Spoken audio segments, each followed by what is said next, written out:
NCERT science class 8 chapter 14 विद्युत धारा के रासायनिक प्रभाव। विद्युत धारा के रासायनिक प्रभाव, chemical effects of electric current. Chapter का नाम है chemical effects of electric current, विद्युत धारा के रासायनिक प्रभाव। द्रवों में विद्युत चालन, ये हमारा पहला टॉपिक है। द्रवों में विद्युत का चालन कैसे होता है। Conduction of electricity in liquid. Conduction of electricity in liquid, विद्युत के सुचालक द्रव। तो ऐसे जनरली हमको कंडक्शन ऑफ इलेक्ट्रिसिटी पढ़ते हैं तो याद आता है कि करंट केवल तार में यानी वायर में ही जा सकता है, लेकिन ऐसा नहीं है।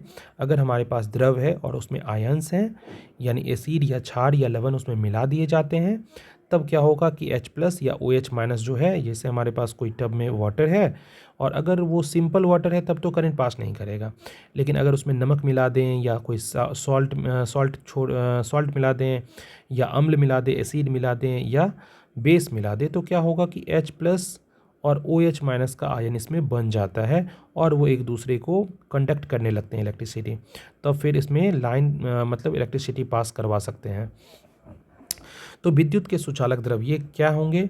तो इसमें क्या है कि अधिकांश द्रव जो अम्ल, क्षार या लवण के विलयन होते हैं, अभी जस्ट बताइए कि वे विद्युत का चालन करते हैं। तो ध्यान रखना है कि सिंपल जो वाटर है वो नहीं सुचालक होगा। ऐसा वाटर जिसमें अम्ल मिले हों या क्षार मिले हों या लवण मिले हों, तभी वो विलयन जो होते हैं वो विद्युत का चालन करते हैं। अब है चालन का कारण, ये चालन होता क्यों है, मतलब विद्युत का कंडक्शन क्यों होता है, इलेक्ट्रिसिटी का कंडक्शन। इन द्रवों में जो है मुक्त आयंस, अभी जस्ट बताए कि H+ और OH-, आप जब भी इसमें एसिड, बेस या लवण यानी सॉल्ट घोलते हैं तो ये H+ और OH- जो है एक तरह का वायर का काम करता है, ये जुड़ जाता है, एक वायर की तरह ये काम कर देता है, तो करंट को फ्लो करवा देता है, करंट को एक तरफ से दूसरी तरफ भेज देता है। तो इन द्रवों में मुक्त आयन जो होते हैं, आयंस जो विद्युत धारा प्रवाहित होने पर आवेश का वहन करते हैं, तो इस तरह से उनमें फ्लो ऑफ इलेक्ट्रिसिटी हो जाता है। अब है इसका उदाहरण कि नींबू का रस अगर पानी में मिला दें या सिरका पानी में मिला दें या नमक का घोल पानी में मिला दें और या नल का पानी, इनमें सब में खनिज होता है, तो खनिज होता है तो उसमें इलेक्ट्रिसिटी पास कर सकता है, यानी करंट जो है उसमें फ्लो करेगा, कंडक्शन ऑफ इलेक्ट्रिसिटी हो जाएगा। अब जो नेक्स्ट है वो है विद्युत के कुचालक द्रव। ऐसे द्रव, ऐसे वाटर या ऐसे लिक्विड जिनमें विद्युत का चालन ना हो, जैसे आसूत जल, डिस्टिल वाटर, जो बैटरियों में हम लोग भरते हैं, डिस्टिल वाटर, और जो होम्योपैथी मेडिसिन में भी जो लिक्विड यूज़ किया जाता है। तो विद्युत के कुचालक द्रव वो है का एग्जाम्पल है आसूत जल।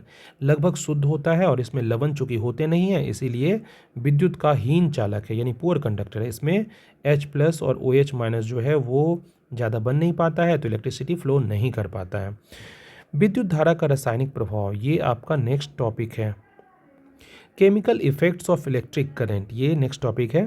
परिभाषा क्या होगी, किसी चालक द्रव यानी कंडक्टिंग लिक्विड, अभी जस्ट पढ़े थे कंडक्टिंग लिक्विड कैसे बनाएंगे, या तो एसिड या तो बेस या तो सॉल्ट, ये मिला देते हैं तो कंडक्टिंग लिक्विड बन जाता है। तो देखते हैं कि किसी चालक द्रव यानी कंडक्टिंग लिक्विड में विद्युत धारा प्रवाहित होने पर जो है रासायनिक अभिक्रिया अपने आप होने लगती है।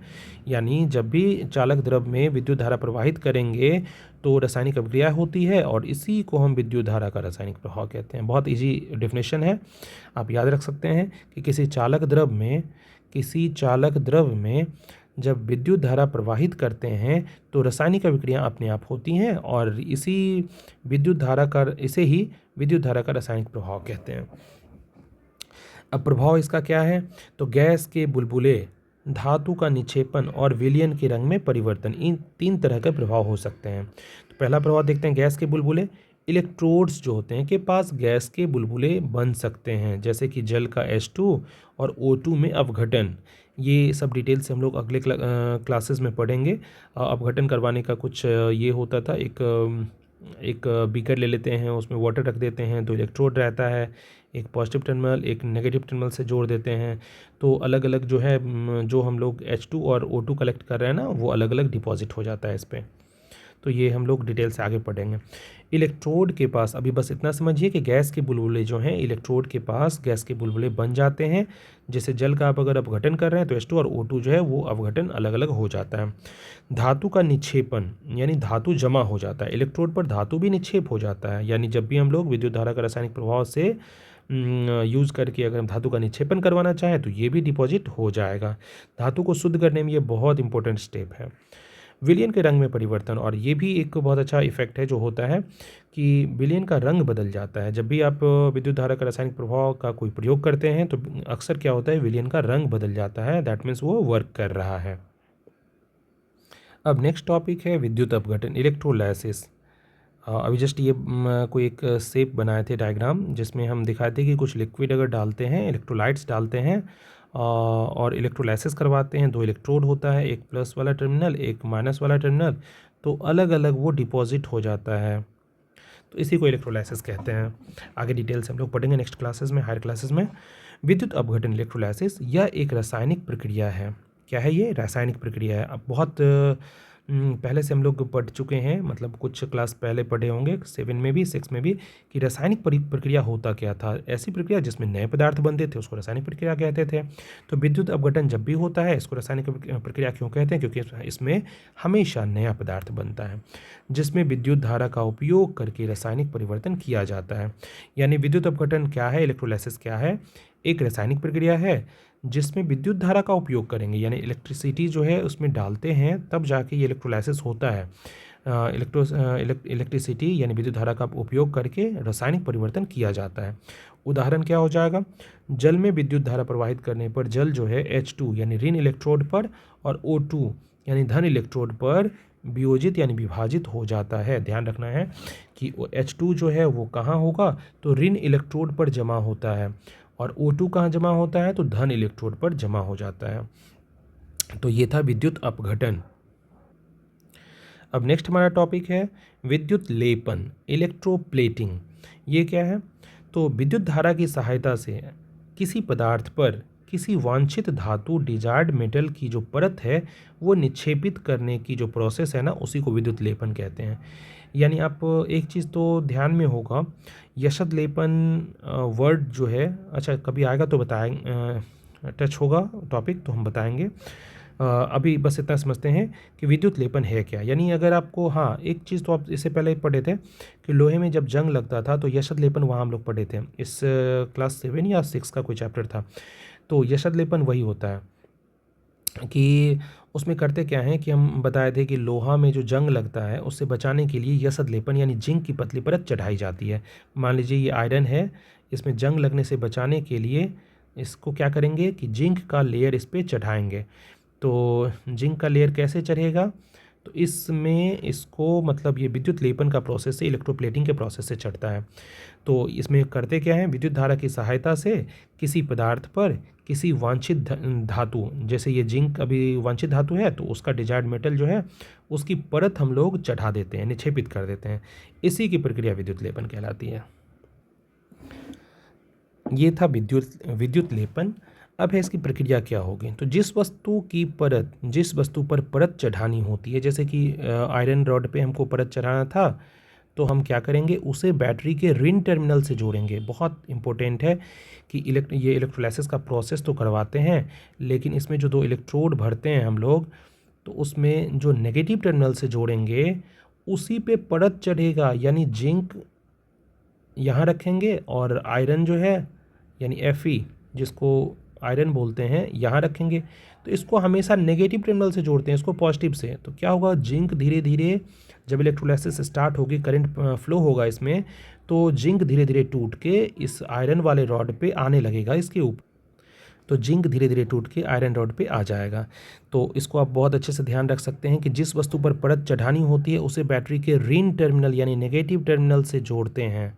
ठीक है, तो यहाँ हमको आयरन रॉड पे चढ़ाना है परत, तो हम इसको नेगेटिव टर्मिनल से जोड़ देंगे, यानी इसी का इलेक्ट्रोड बना लेंगे। जिस धातु की परत चढ़ानी होती है उसे बैटरी के धन टर्मिनल से जोड़ते हैं। अभी जस्ट हम बताएं कि जिंक की परत हमको चढ़ानी है लोहे पे, तो पॉजिटिव टर्मिनल से उसको जोड़ देंगे, यानी इसको पॉजिटिव टर्मिनल से जोड़ेंगे, इसको नेगेटिव टर्मिनल से जोड़ेंगे। दोनों को धातु लवण के विलयन और इसमें जो लिक्विड है वो कौन सा है, तो धातु के लवण के विलयन यानी कॉपर सल्फेट विलयन में डुबोया जाता है। तो जो धातु का यूज़ करना है उसी के लवण के विलयन का हम लोग यूज़ कर लेते हैं। नौ, इसके बाद है महत्व और उपयोग। तो इसका महत्व क्या है, संरक्षण। इससे होगा क्या, इसे जस्ट पहले हम डिस्कस कर रहे थे कि जैसे लोहे का कोई सामान है उसको हम चाहते हैं कि जंग ना लगे, तो लोहे की वस्तुओं को जंग से बचाने के लिए अगर रस्ट ना लगवाना चाह रहे हैं तो क्रोमियम या जिंक, अभी जस्ट पूरा का पूरा डिस्कस किए कि जस्तीकरण इसको बोलते हैं, गैल्वेनाइजेशन या यसद लेपन कहते हैं। तो जिंक या क्रोमियम का लेयर लोहे के ऊपर चढ़ाने को ही संरक्षण से लोहे का संरक्षण हो जाता है। यही इसका महत्व है कि इलेक्ट्रोप्लेटिंग का महत्व जो है यही है। तो गैल्वेनाइजेशन इस प्रोसेस को कहते थे और इसमें होता क्या था कि लोहे की रॉड पे जिंक की परत चढ़ जाती है या क्रोमियम की परत चढ़ जाती है। 9, अब सजावट के लिए भी उपयोग करते हैं। आभूषण बनाने में सस्ते धातुओं पर सस्ते धातु अगर आभूषण का है तो सोने या चांदी की पतली परत चढ़वा लेते हैं उस पर, तो वो सजावट भी हो गया। अब उदाहरण इसके बहुत सारे हैं कि जैसे कार के कुछ भाग जो होते हैं, जैसे हैंडल, साइकिल का हैंडल, या हमारे जो बाथरूम में जो टोटी यानी टैप लगा होता है उस सब पे क्रोमियम की परत चढ़ी होती है, क्योंकि यह चमकीली भी होती है और जंग का भी प्रतिरोध करती है। क्रोमियम की परत चढ़ाने से फ़ायदा दो हो जाता है, एक तो ये चमकता रहता है, हमेशा नया दिखता है, और दूसरा कि जंग का प्रतिरोध करता है, जंग लगने नहीं देता। तो ये चीज़ है महत्व और उपयोग। अभी हमारा लास्ट टॉपिक है, लास्ट पार्ट है बुक चैप्टर का कि सुरक्षा संबंधी महत्वपूर्ण बिंदु, सेफ्टी नोट फॉर यूपीएससी, कि गीले हाथों से या गीले फर्श पर, मतलब ये पॉइंट शायद बुक में नहीं दिया है लेकिन यूपीएससी पॉइंट ऑफ व्यू से बहुत इंपॉर्टेंट है कि गीले हाथों से या गीले फर्श पर खड़े होकर विद्युत उपकरणों का उपयोग नहीं करना चाहिए, क्योंकि साधारण नल का पानी जो है लवणों की उपस्थिति के कारण विद्युत का सुचालक हो जाता है, जिससे विद्युत का झटका लग सकता है। ये हम ध्यान रखेंगे। A lot of thanks, ये चैप्टर कंप्लीट हुआ, इतने सारे टॉपिक्स थे। A lot of thanks for watching, sharing and liking my videos, and continue watching it, and thanks again and again for supporting my videos and channels.